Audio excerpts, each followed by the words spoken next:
She was born into a kingdom gasping for breath. A princess, yes, but not one welcomed with joy. England, 1466. The Wars of the Roses had stained every corridor of power. Outside the royal chambers, knights whispered about loyalty. Inside, her mother bled quietly into the sheets. Elizabeth of York came into this world not with celebration, but with caution.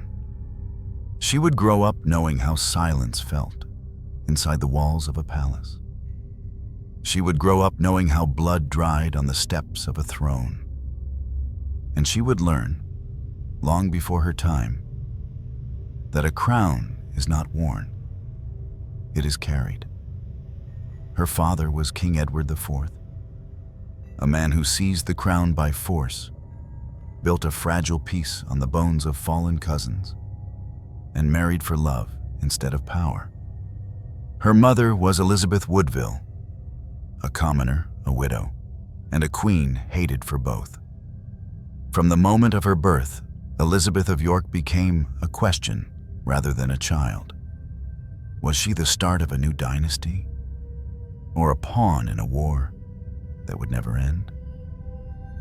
She was born in the middle of it all, between two houses drenched in vengeance, between a throne that trembled and a family that bled. She was the first daughter of a king who trusted too few and made enemies of too many. As a toddler, she wandered through gilded rooms while whispers followed her mother like a funeral veil. Some called her mother a witch, others a seductress. Some simply called her dangerous. Elizabeth watched. Elizabeth listened. But she never asked questions, because even at 5 years old, she had learned what happens when women in palaces speak too loudly. By age 6, Elizabeth had watched her father flee the kingdom. By age 8, she had hidden in Westminster Abbey during a rebellion. And by age 10, she saw her two younger brothers, the princes in the tower, vanish into stone and silence. No one told her they had died. No one told her they had lived. No one told her that anything at all. Just more silence. And silence, she learned, is heavier than grief. They say she smiled often, that she had her father's eyes, that her presence calmed rooms. But there is no recorded moment where Elizabeth of York raised her voice. Not in anger, not in sorrow, not in protest. Even her portraits would later show her mouth closed tight. When the crown passed from her father's dead hands to her uncle's trembling ones, Elizabeth disappeared. From records, from court, from safety, she became a shadow. Not forgotten, just misplaced. Not erased, just blurred. Not unwanted, just politically inconvenient. Years later, she would marry Henry Tudor, the man who killed her Uncle Richard and seized the throne. That marriage would unite two warring houses. It would end the Wars of the Roses. It would birth the Tudor dynasty. It would be praised by poets and politicians for centuries. But Elizabeth? She would be remembered only as a queen, not as a girl, not as a sister, not as a soul. Her story would survive in fragments, in second-hand letters, in quiet portraits, in funeral ledgers. Never in her own words. No diary, no memoir, no voice. Just the shadow she left behind in the shape of a crown. Because she wasn't written out of history. She was written over. The crown they gave her was sewn with blood and silence, and somehow she wore it without ever screaming. The halls that once echoed with her laughter slowly fell silent. Elizabeth of York was no longer the bright-eyed daughter of a victorious king. She was now a child raised in shadows, under a roof that trembled every time a sword was drawn. And in 1470, the swords returned. Her father, King Edward IV, was forced to flee England after being overthrown by a former ally. He left behind his pregnant queen and children, left them to the mercy of rebels, left them in the hands of a country that no longer wanted their bloodline. Elizabeth was 4 years old. Her mother, Elizabeth Woodville, gathered her daughters and ran, not to an army, not to an ally, but to a church. Westminster Abbey, a sanctuary of stone and prayers, a place where even assassins were supposed to lower their swords. They hid among monks and shadows. The Queen gave birth to a son, Edward, the new heir, on cold cathedral tiles, with flickering candles as midwives and silence as witness. Little Elizabeth, the eldest child, watched. Not with fear, but with understanding. She was learning that protection did not come from titles. It came from knowing when to disappear. Her father returned 6 months later and reclaimed the throne with blood. Heads were cut off, enemies burned. Peace once again wore the costume of violence. Elizabeth was brought back to the palace, but childhood had ended. She no longer played in the gardens. She no longer laughed without looking over her shoulder, because she had learned that kings fall, that mothers weep, that prayers don't always work. At court, the walls listened more than the servants. Elizabeth's mother taught her how to survive, not by fighting, but by folding in. "Wear your silence like a veil," her mother may have said, "and let others believe it is obedience." The young princess practiced it well. She curtsied at the right times. She smiled when expected, and she listened, always listening. But even in silence, the bloodline of York could not escape its curse. In 1483, King Edward IV died suddenly. No one expected it, not even his doctors. He left behind 6 children, and a kingdom already sharpening its knives. Elizabeth was 17. She wore black not just for her father, but for the innocence that died with him. Her younger brother Edward, just 12 years old, was named king, but he never wore a crown. Before the coronation could take place, their uncle, Richard, Duke of Gloucester, seized the boy and locked him in the Tower of London. Elizabeth never saw him again, or her other brother, Richard. They became known to history as the Princes in the Tower. 2 young boys, vanished without trial, without graves. Even centuries later, no one can say for sure what happened. Murdered? Smothered? Starved? Elizabeth was told nothing, and that was worse than the truth. The same uncle who took her brothers took the throne. Richard III. He declared Elizabeth and all her siblings illegitimate, claiming their parents' marriage was invalid. In one stroke of law, she was erased. From royalty, from inheritance, from history. For the second time in her life, Elizabeth was hidden away. No longer a princess, no longer a figure of hope, just a girl, waiting in the ruins of her name. And yet, something stirred, not in her, but in the kingdom. A rebellion rose, carried by whispers and banners, bearing a red rose. Henry Tudor, a distant heir in exile, promised to reclaim the throne and marry Elizabeth of York to unite both houses, York and Lancaster. She had never met him. She didn't know what he looked like. She didn't even know if he would survive. But she was his symbol. Not a bride, a banner. The plan was simple. If he won the crown, she would be queen. If he lost, she would likely die with him. No one asked her how she felt. No one asked her anything at all. In 1485, the Battle of Bosworth ended it. Richard III died on the field, abandoned, bloodied, and unburied.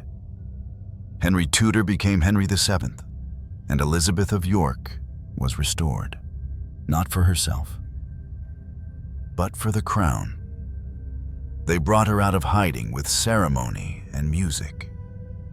They put her back into records, back into portraits, back into plans. But the girl who stepped forward was not the same one they erased. Her childhood was gone, taken by war, by loss, by silence.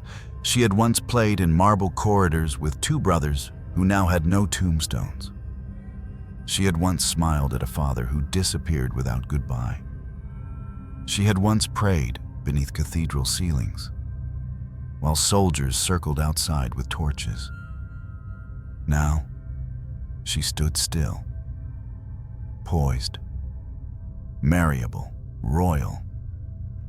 But inside, a cathedral still echoed with her mother's labor screams. A tower still held the ghosts of two small boys. And somewhere deep in her, somewhere not yet hardened by years of being queen, Elizabeth of York still carried the child who learned that silence wasn't just survival. It was inheritance. She was never told the truth. She simply learned to live without it. She did not wear white on her wedding day, not because she lacked virtue, but because white had never belonged to her. Her life had been stitched in black and crimson, mourning silks and the blood of brothers. And now, the crown they offered her came with a ring, a throne, and a silence that wrapped tighter than any veil. Elizabeth of York married Henry Tudor on a cold January day in 1486. He was a stranger, an exile who had returned with an army, slain her uncle, and claimed the kingdom with little more than a bloodline and ambition. Their union was not a love story. It was a treaty, a York princess, a Tudor king, a crown built on compromise. The people cheered. They saw unity, peace, the end of war. But inside the palace, Elizabeth moved with the caution of someone who had learned. When power smiles, it often hides a blade. Henry VII was not unkind, but he was cold, calculating, haunted by the throne he had stolen and the enemies he could not see. He trusted few, loved fewer. And though he married Elizabeth to legitimize his reign, he made sure everyone remembered the crown came from him, not her. She was queen, but not sovereign. She had titles, but no influence. She bore royal blood, but was treated like a royal shadow. In state processions, she walked behind him. In court decisions, her voice was never asked. In portraits, her gaze was fixed away from the viewer, never direct, never challenging. The royal marriage was, on the surface, successful. They had children. They did their duties. They kept the peace. But Elizabeth's life was not her own. She existed as a symbol of unity, of lineage, of peace. Not as a woman, not as a sister who still grieved two brothers, not as a daughter who once watched her father's crown fall. At court, she kept to her role, dutiful, quiet, obedient. But inside her chambers, she lived surrounded by reminders of who she had been.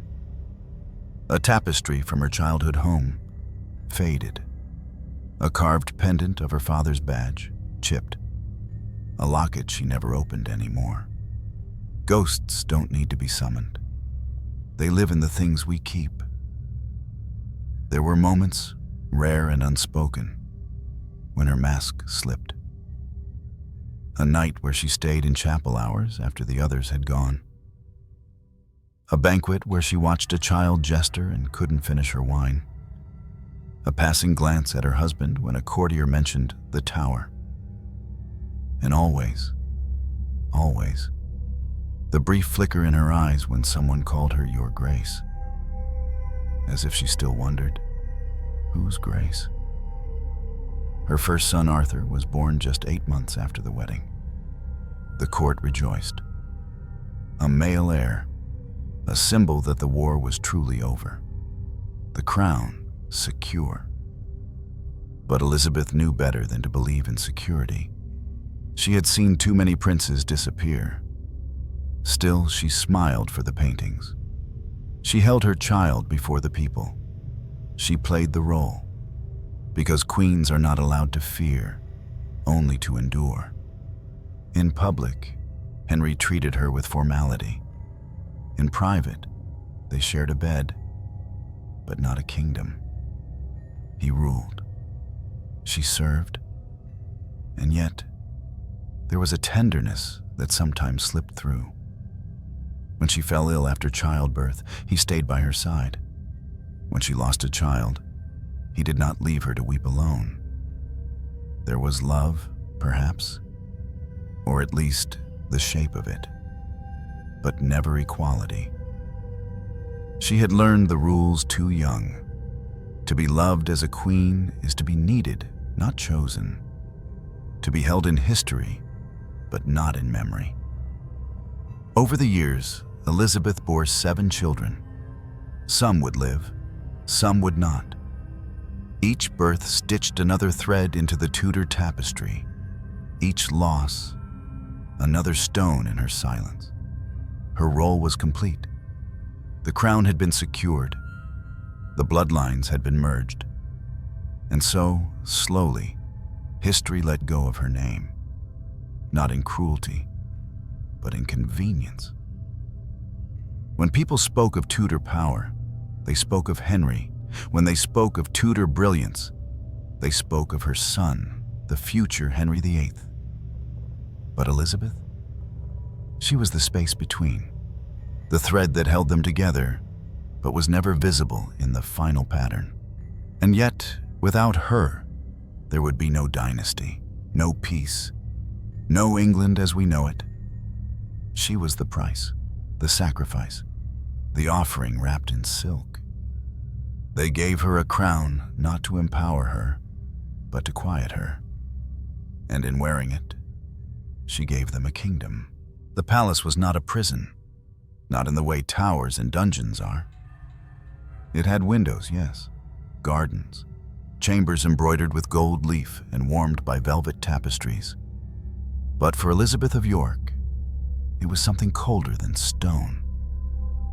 It was a place where no one listened.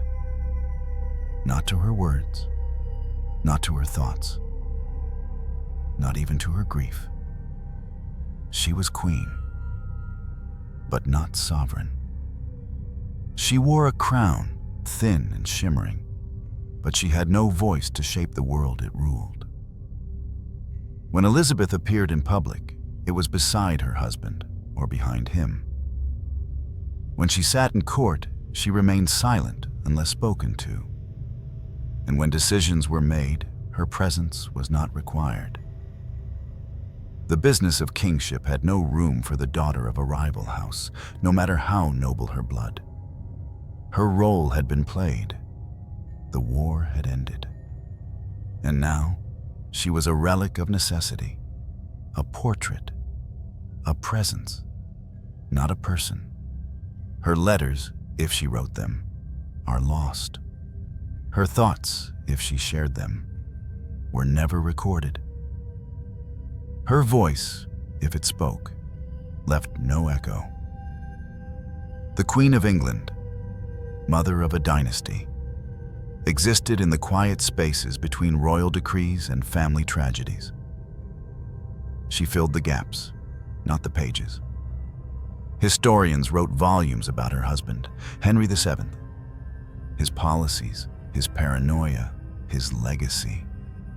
They chronicled the lives of her children, Arthur, Margaret, Henry. But for Elizabeth? Only fragments remain. A list of childbirths, a funeral record, a line or two about her kindness. Nothing more. In paintings, she is depicted with hands folded, mouth closed, eyes lowered. No artist ever captured her in motion. No sculpture bears her likeness in command. She was preserved in stillness, like a saint or a warning. Inside the palace, she raised her children with grace. She taught them prayer, poise, restraint.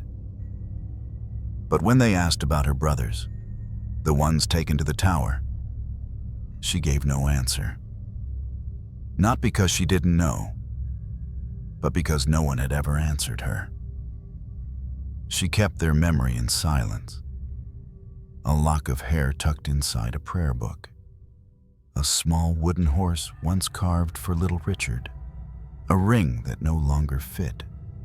These were her reliquaries. Not shown, not spoken of, but held, always held. There were moments when courtiers whispered about her sadness. How she wandered the chapel alone, how she stared too long at the fire. But no one asked her why. Because queens, they believed, do not bleed where others can see. And Elizabeth had been bleeding for years, just never where it stained. She wrote few letters that survive, but one fragment sent to her mother reads, "The nights are long, though there is always music. The walls do not speak back. No complaint, no rebellion, just observation. Detached, exhausted, polite. Henry, her husband, did not mistreat her. He gave her jewels, he honored her titles, he allowed her presence in ceremonies. But he never shared the throne, not in power, not in mind. And that was the greater cruelty. Not violence, but absence. Not insult, but neglect. Sometimes when dignitaries visited, Elizabeth would stand by his side. They would bow, she would nod, and they would move on to speak with the king, always the king, even when it was her family that once ruled, even when it was her name that united the houses. Behind the scenes, she was efficient. She managed the royal household. She oversaw her children's upbringing. She arranged the order of courtly rituals. She did everything expected of her. And because she did it without protest, she vanished. Not physically, but in the way fog vanishes from memory once the sun appears. People remembered her shape, but not her warmth. She aged gracefully. But aging, for queens, is a quiet kind of death. New beauties arrived, younger noble women with sharp tongues and sharper ambitions. Elizabeth remained still beautiful, still graceful, still invisible. They called her serene, dignified, pious. But those are the words men use when they cannot hear a woman speak. Sometimes in the gardens, she would pause among the roses, those ever-symbolic flowers, red for Lancaster, white for York. And somewhere in her mind, she must have wondered, was I ever more than the thread that stitched them together? Because unity does not comfort the seam that binds it. She did not write poetry, did not leave behind memoirs, did not confess in letters. But her silence speaks, even now, in what was not said, in what was not recorded, in what was never allowed to live. A queen without a voice does not vanish. She becomes the space where everyone else is heard. They praised her as the mother of the Tudor dynasty, but history forgets what she buried to earn that title. Elizabeth of York gave birth to 7 children. 3 would survive into adulthood, 4 would not. Each child entered the world beneath a crown, shadowed by ghosts. And each loss, though veiled in ceremony, hollowed her just a little more. The palace celebrated every birth with bells and roses. But no one rang a bell when the cradles fell silent, and no one placed roses on graves too small to name. Not for royal children, not for royal mothers. Her firstborn, Arthur, was hope-given flesh. A name drawn from legend, a boy meant to unify the land through story and lineage, heir to a kingdom still soaked in old blood. Elizabeth smiled when he was born, not just because he was healthy, but because for once, history seemed willing to start fresh. She watched him grow with careful pride. He was solemn, studious, gentle, a prince raised not by fire, but by whispers of peace. She taught him manners. His father taught him duty, but neither could teach him how to survive a world that needed heirs more than sons. At 15, Arthur was married to Catherine of Aragon, a union meant to fortify Tudor power across Europe. The wedding was lavish. The people rejoiced. And then, only 5 months later, he died. A fever, they said. A sudden illness. No one could explain it. But out in Ludlow Castle, under blankets that could not warm him, the boy who carried a kingdom's future stopped breathing. Elizabeth received the message in the early morning. She didn't faint. She didn't scream. She simply stood still for too long, until someone gently took the letter from her hand. The chroniclers recorded her reaction with one sentence. The Queen, upon hearing the news, withdrew to her oratory and remained there a day and a night. They do not mention the prayers. They do not mention the silence. They do not mention that her voice was never the same after. When a servant later brought her food, she refused it. When her ladies asked to comfort her, she turned away. And when Henry entered the room, they say she placed her hand on his, but said nothing. How does a mother mourn a child when the world only sees a title? How does a queen grieve when grief is seen as weakness? Arthur's death shook the kingdom, but it fractured Elizabeth. She had endured so much: war, exile, betrayal. But this was her child. Not a prince, not a symbol, just her boy. And yet, she mourned in private, because to the world, she was still the queen. Not a mother with trembling hands, not a woman waking to empty rooms, not a voice whispering her son's name in the dark. The court moved on quickly. A new heir needed to be secured. All eyes turned to Henry, her second son, the boy who would become Henry VIII, the boy no one had prepared for this crown, the boy who now bore the weight of his brother's ghost. Elizabeth tried to shield him from it, but the walls were too thin, and ghosts know how to walk through stone. Even before Arthur's death, she had lost children, an infant daughter, another son. Each time the nursery would go quiet, the staff would vanish, the toys would be boxed without a word, and Elizabeth would return to court functions as if nothing had changed.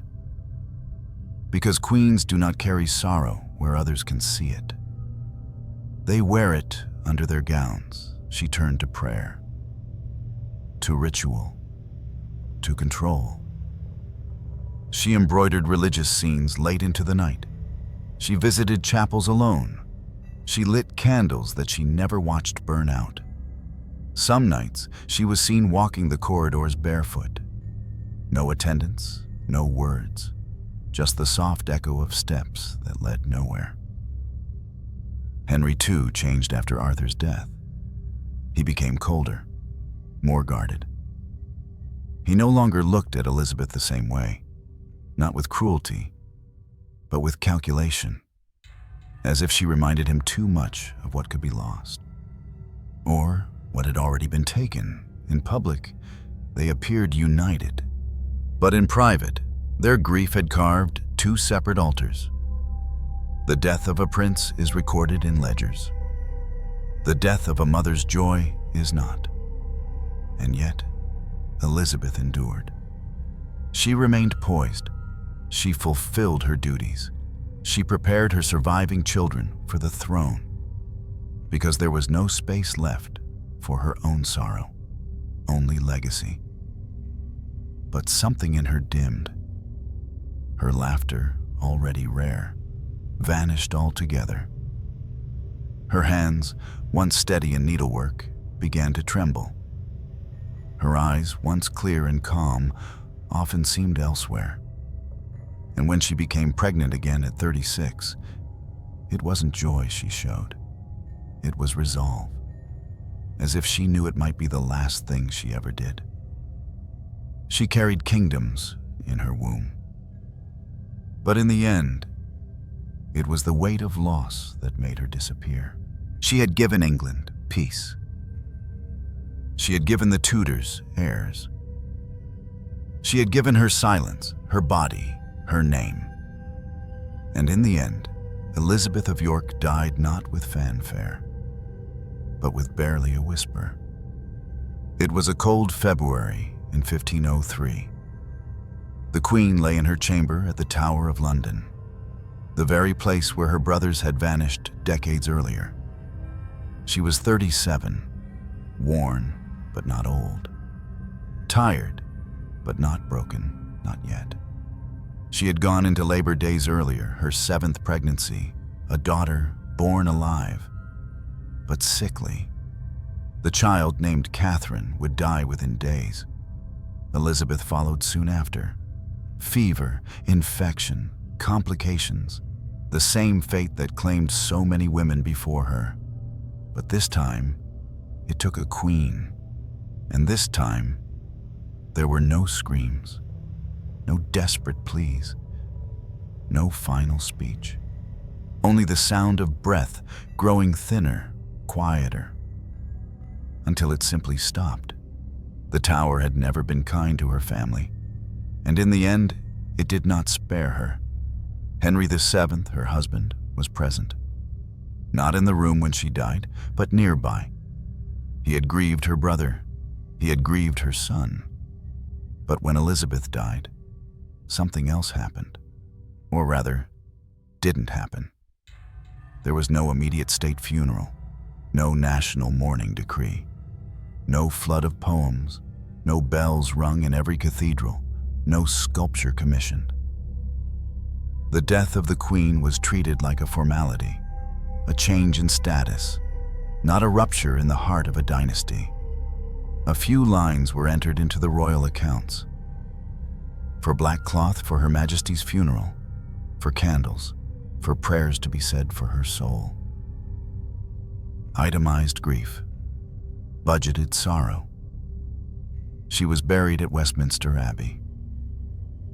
Her tomb would eventually be joined by Henry's, years later, after his own cold and isolated death. But during those first days, Elizabeth lay alone. No grand effigy was made at her passing, no final portrait painted. And though she had once been the face of England's reconciliation, she was now little more than a footnote in the kingdom she helped shape. Even in death, she was quiet. Still in posture, still in presence, and still, somehow, overlooked. Court life resumed. Henry returned to matters of state. He mourned, yes. He withdrew from public view. He ordered masses to be sung. He honored her in the ways protocol required. But he did not build her a shrine. He did not speak of her in speeches. He did not carry her absence like a wound. A year later, he would consider remarrying. Negotiations with foreign queens resumed. Not because he loved again, but because crowns require heirs, and heirs require wives. Elizabeth's daughter Margaret wept for her. Her younger son, Henry, the future king, remembered little. And her surviving letters, what few existed, ceased abruptly. No farewell. No goodbye. Silence had been the language of her life. And now, it was her legacy. The very palace she once ruled seemed unsure how to remember her. She had been too compliant to become legend, too quiet to become myth, too tragic to be celebrated. And yet, without her, there would have been no Tudor rose. She was the thread that stitched two bleeding houses together. And like most threads, once the garment was finished, she disappeared beneath the pattern. Years later, visitors to Westminster Abbey would pass by her tomb. Most would not stop. The plaque bore her name, but her story had faded. There were no poems carved into the stone, no final words to echo down the centuries. Only a name, and dates, and dust. Her crown, if it was buried with her, was made not of gold, but of sacrifices no one bothered to name. And yet, there are records that Henry VII wore black for months after her death, that he avoided the rooms she had once occupied, that in his final years, as illness consumed him, he kept a small portrait of her by his bed, not as a queen, but as a memory he could never quite silence. Perhaps in the stillness of his last nights, he finally heard what she had never spoken aloud, for Elizabeth had not died in childbirth. She had died across years. With each child lost, with each voice unheard, with each time she was asked to smile and nod and disappear. Her funeral came and went. The bells eventually stopped ringing, the gowns of mourning faded, and history moved on. But if you listen closely, in the cold stone of Westminster, in the quiet chambers of the Tower, in the footnotes of the Tudor dynasty, her silence still lingers. They buried her with prayers, but forgot to leave space for memory. The Tudor rose was red and white, Lancaster and York. Two houses, once at war, united by one woman's body, one woman's vow, one woman's silence. But history has a way of remembering noise. It forgets the ones who whispered. When school children learn of the Tudors, they learn of Henry VII, the cautious founder, of Henry VIII, the thunderous heir with 6 wives, of Elizabeth I, the virgin queen who reigned alone. Rarely do they pause for the queen who made them all possible. Elizabeth of York, mother of a dynasty, buried inside its shadow. Her name is not carved into the myth, not with glory, not with drama, not with fire, because she never gave history the spectacle it craved. She did not rule through scandal. She did not battle with Parliament. She did not die for her religion or destroy kingdoms for love. She merely held everything together. And for that, she was forgotten. After her death, the narrative hardened. Tudor propaganda needed clarity, not complexity. It needed Henry VII to appear as England's savior. It needed his marriage to Elizabeth to be an act of charity, not necessity. It needed the Tudor name to shine brighter than the York blood it was built upon. So her story was trimmed, softened, erased.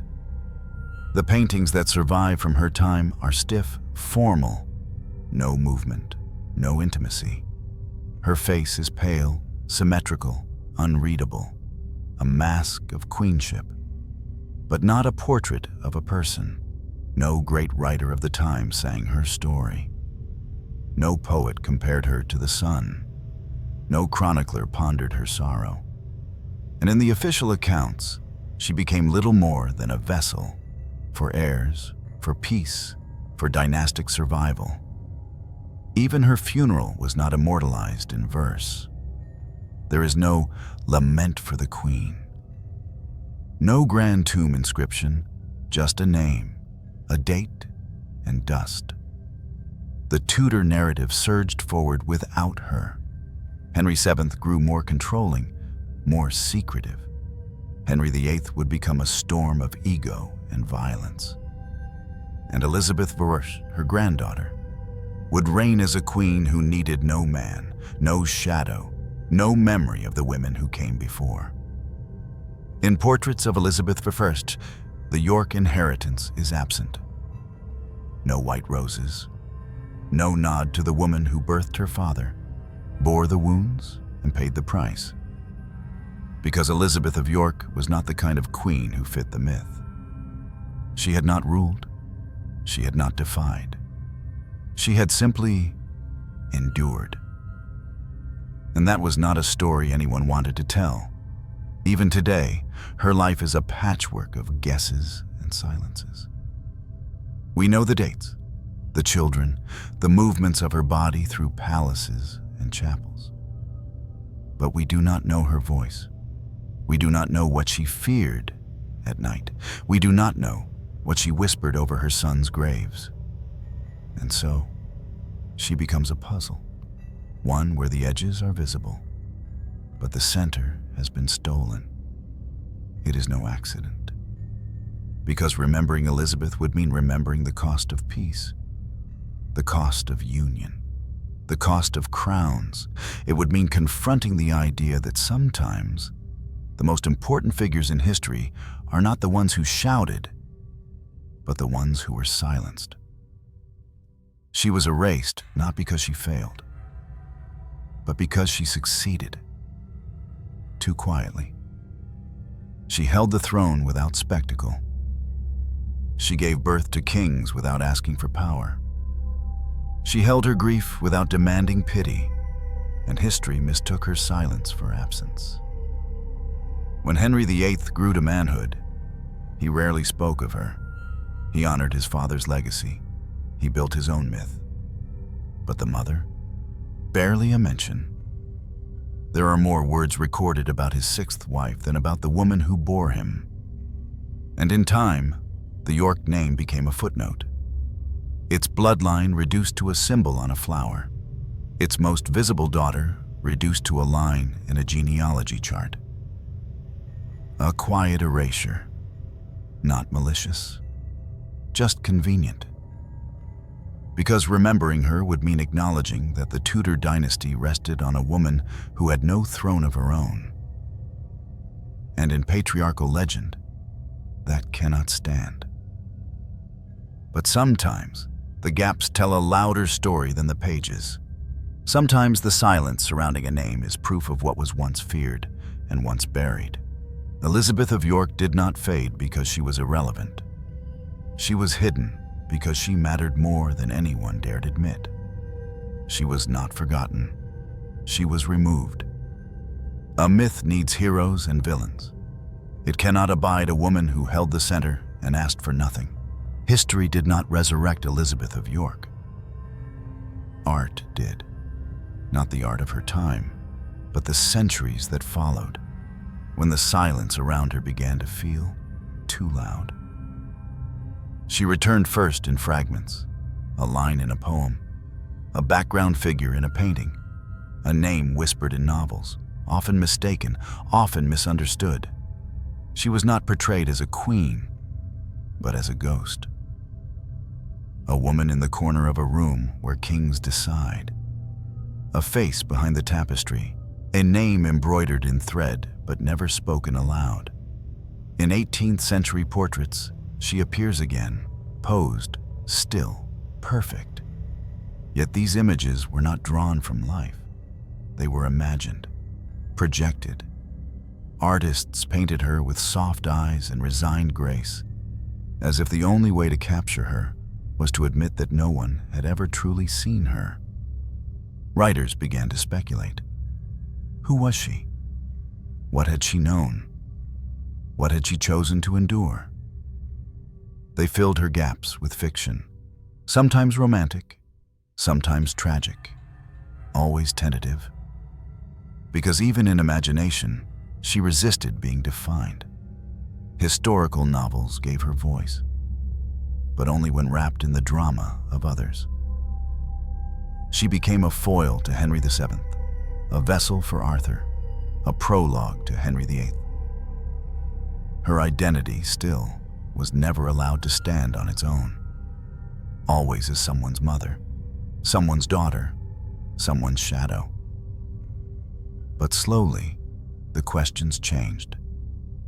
Not just who she was, but why she disappeared. Not just what she suffered, but what that silence cost the world that buried her.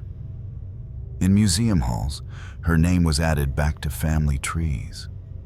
Curators placed her portraits near Henry's, with notes now emphasizing her lineage, her role, her forgotten weight. In novels, she began to speak again. Not loudly, not defiantly, but clearly. Her ghost began to sharpen, and it was not through politics that she returned. It was through motherhood, through grief, through women, centuries later, reading between the lines and recognizing something familiar. A woman who gave everything and was remembered for none of it. Modern scholars revisited her, not to mythologize, but to trace the outline of a life misfiled. They studied her letters, what little survived.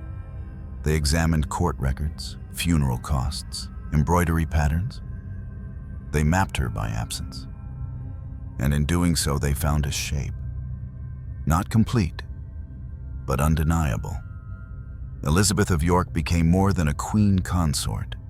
She became a symbol of what it means to hold a kingdom together with patience instead of power. Of what it means to carry trauma in silence. To endure dynastic weight with no pen, no sword, no stage. In films and television, she emerged, soft-spoken, often tragic, always noble. Some depictions exaggerated her gentleness. Others gave her a steel spine behind the eyes.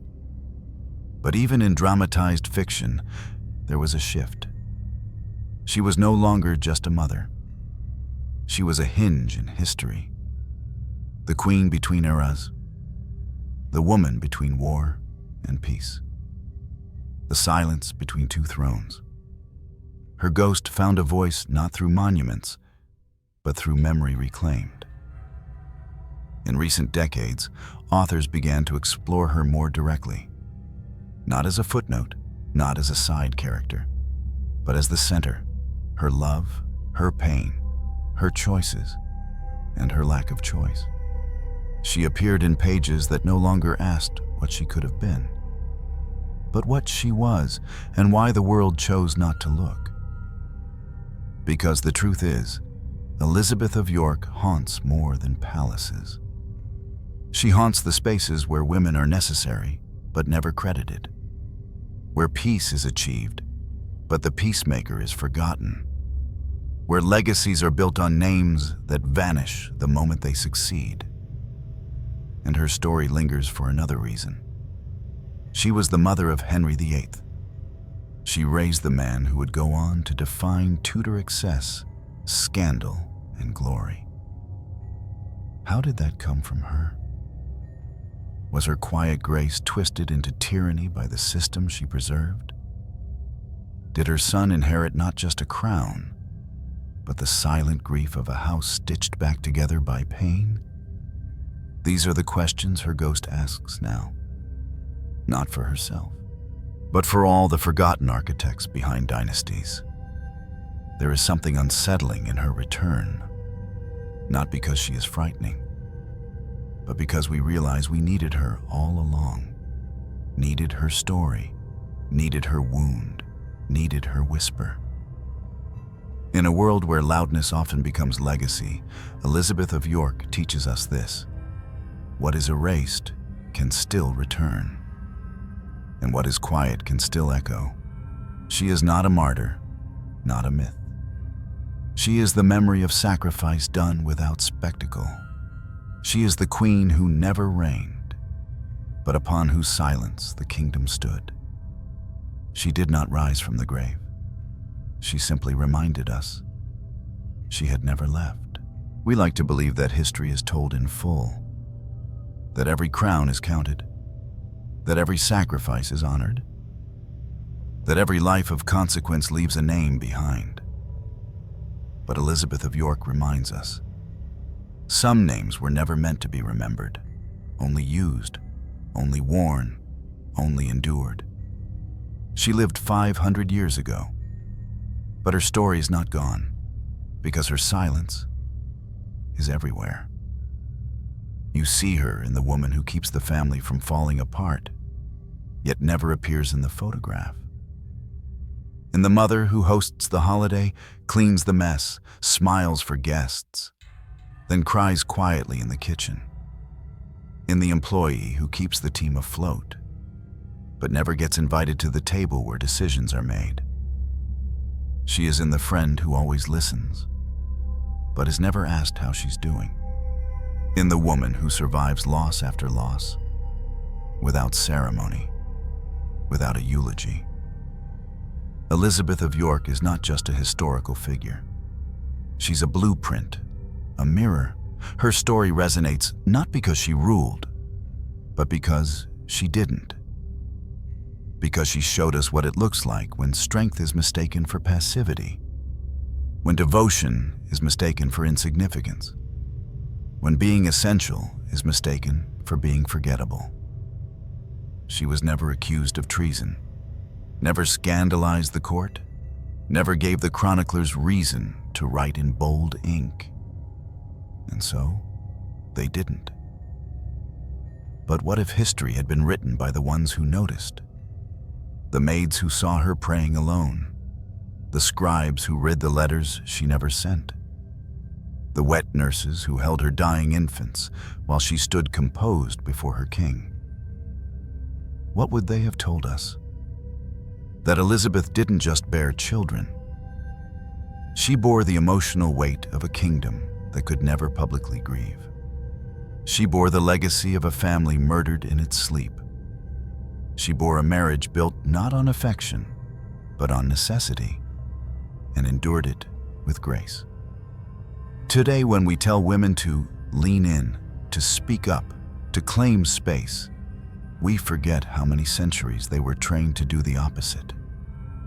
To lean back, to step aside, to hold everything, except attention. Elizabeth's silence was not weakness. It was armor.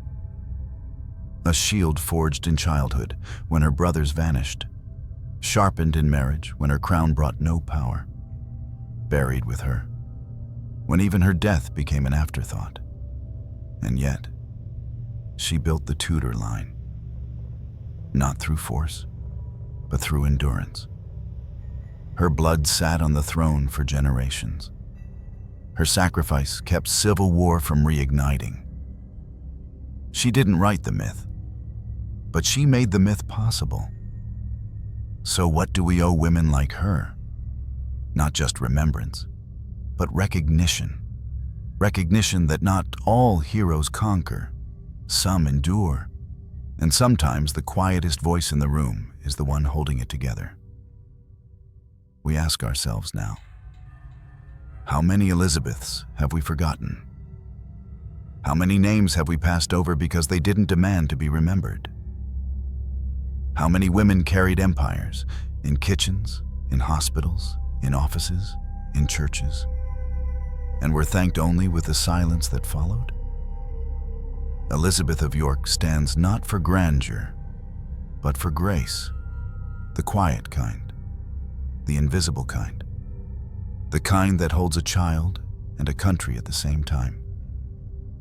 Her story reminds us that the absence of power does not mean the absence of impact, and that legacies are not only made by those who speak loudest.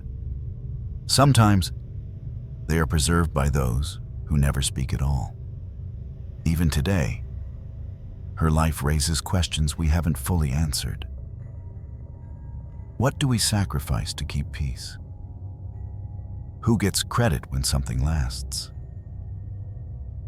What does a crown cost when it's sewn with silence?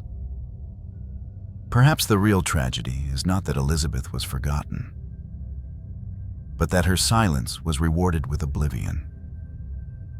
That a woman who saved a kingdom through her body, her lineage, her restraint, was remembered as the mother of someone else. We see her now, not just in portraits or pages, but in patterns, in the quiet worker, in the careful partner, in the friend who never interrupts, in the daughter who never complains, in the queen who never reigned, but whose blood built a dynasty. She has returned, not in glory, but in reflection. And when we say her name now, Elizabeth of York, it is no longer as a side note. It is as a question. What if the world had listened? She was not born to be remembered. She was born to be endured. And in doing so, she became the memory of every woman who built something that someone else took credit for. She was never crowned in a cathedral. There was no golden coronet pressed against her brow with trumpets and incense. No chants echoing beneath stained glass. And yet, Elizabeth of York wore the heaviest crown in England. A crown made not of gold, but of memory, of duty, of silence. She carried a kingdom in her womb. She birthed peace into a land torn by cousins with swords. She stood still while the world reshaped itself around her name. And when it was done, when the roses of Lancaster and York were finally stitched into a single stem, they folded her into the background, as if her role had ended, as if her voice was never needed to begin with. The crown she wore was not for ceremony, it was for survival. Thread by thread, her life had been sewn into the fabric of England's myth. But none of the seams bore her name, only her silence, only her loss, only the child she gave to the throne, the child she buried, the child who buried her. They remembered her lineage, they remembered her marriage, they remembered the sons she bore, but they forgot her grief, her prayers, her nights alone in chapels while bells rang for the kings she helped create. History is not always written by the victors. Sometimes it's written by those who speak loudest after the silence is gone. And Elizabeth, she never raised her voice. Yet here we are, centuries later, still chasing her ghost through palace walls and half-remembered names, still asking, who was she? Beneath the titles? Beneath the expectations? Beneath the weight of being both forgotten and necessary? Perhaps the greatest mark she left behind was not on paper, not in portrait, but in shape, in the way dynasties are remembered, in the way peace is brokered, in the way women disappeared just enough for the structure to remain standing. Her death was quiet, her memory blurred, her impact immense, but not loud, never loud. She taught us, without saying a word, that endurance is its own form of power, that restraint can build empires, that a woman who chooses to stay silent is not always submissive. Sometimes she's holding back a storm you'll never see. And though she was buried without eulogy, without epic, without inscription, we remember her now, in the cracks of history, in the spaces between kings, in the echo of a question never asked aloud. What does it cost to hold a world together and not be remembered for it? Elizabeth of York paid that cost, not with rebellion, not with legacy, but with her life folded into others. And the crown she wore? It was sewn with blood and silence. Some crowns leave no shadow. Some queens leave no record. But some names, once whispered, can still change the shape of history. Personal reflection on the story of Elizabeth of York. What moved me most about Elizabeth's story wasn't just the history, it was the absence, the deliberate silence, the feeling that you're standing in a grand hall, surrounded by portraits of kings and queens, and hers is either missing or half faded. And yet, you know she was there. You feel her in the structure, in the peace, in the dynasty that still echoes today. She wasn't a martyr, nor a rebel, nor a crowned ruler. She was something more difficult to grasp, the quiet spine of a kingdom. A woman who bridged war with peace, who gave everything, and was remembered for almost nothing. There's something deeply modern about her story, even in its medieval silence. So many people today, especially women, still carry the same weight, doing essential work that gets absorbed into someone else's legacy. And that's what makes Elizabeth of York not just a historical figure, but a haunting symbol. She teaches us that power isn't always loud, and influence isn't always visible. But invisibility shouldn't mean erasure. Here's the question that lingers most for me. If silence built the kingdom, why did history only remember the ones who shouted? Thank you for staying through her story. May we learn to listen, even to those history tried to silence.